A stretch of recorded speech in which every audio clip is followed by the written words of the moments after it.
അയാൾ ധീരം എന്ന മൂവിയുടെ വിശേഷങ്ങളുമായിട്ടാണ് ഇന്ന് ഞാൻ വന്നിരിക്കുന്നത്. വളരെ നാളുകൾക്ക് ശേഷം ഇന്ദ്രജിത്ത് സുകുമാരൻ നായകനായി എത്തിയിരിക്കുന്ന പുതിയ ചിത്രമാണ് ധീരം. ഇതൊരു ഇൻവെസ്റ്റിഗേഷൻ ത്രില്ലർ മൂവിയാണ്. ജിതിൻ സുരേഷ് ടി ആണ് ഈ ചിത്രം സംവിധാനം ചെയ്തിരിക്കുന്നത്. ദീപു എസ് നായർ ആൻഡ് സന്ദീപ് സദാനന്ദൻ എന്നിവരാണ് ഇതിന്റെ റൈറ്റേഴ്സ്. ഇനി സിനിമയെ പറ്റി പറയാം. ഇതൊരു ഇൻവെസ്റ്റിഗേഷൻ ത്രില്ലർ ആണെന്ന് ഞാൻ ആദ്യമേ പറഞ്ഞല്ലേ. ഇന്ദ്രജിത്ത് സുകുമാരൻ ഇതിലൊരു പോലീസ് ഓഫീസറിന്റെ വേഷത്തിലാണ് എത്തിയിരിക്കുന്നത്. സ്വാഭാവികമായും കേസന്വേഷണവും കാര്യങ്ങളും ഒക്കെയാണ് ഈ സിനിമയുടെ മെയിൻ പ്ലോട്ടായിട്ട് വന്നിരിക്കുന്നത്. ഇന്ദ്രജിത്ത് സുകുമാരൻ ഇതിൽ നന്നായി പെർഫോം ചെയ്തിട്ടുണ്ട്. കൊടുത്തിരിക്കുന്ന റോൾ ഭംഗിയായി തന്നെ ചെയ്തിട്ടുണ്ട്.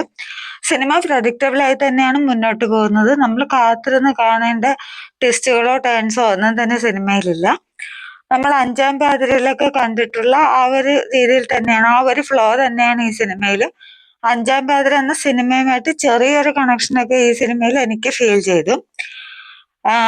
എന്തായാലും ചുമ്മാ കണ്ടിരിക്കാൻ പറ്റുന്ന നല്ലൊരു സിനിമയാണ്. ചില സീൻസ് ഒക്കെ റിപ്പീറ്റഡ് ആയി കാണിച്ചത് വളരെ ബോറായി തോന്നി.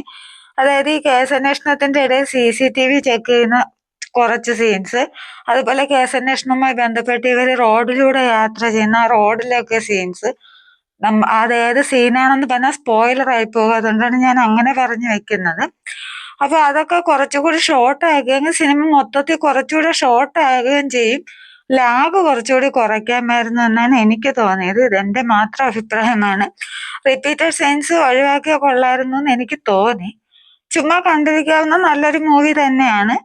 സ്ഥിരം നമ്മൾ കണ്ടിട്ടുള്ളതൊക്കെ തന്നെയാണ് ഈ സിനിമയിലുള്ളൂ എന്നത് മാത്രം എടുത്തു പറയാവുന്ന ഒരു കാര്യം. പുതിയതായിട്ട് ഒന്നും തന്നെ ഈ സിനിമയിലില്ല.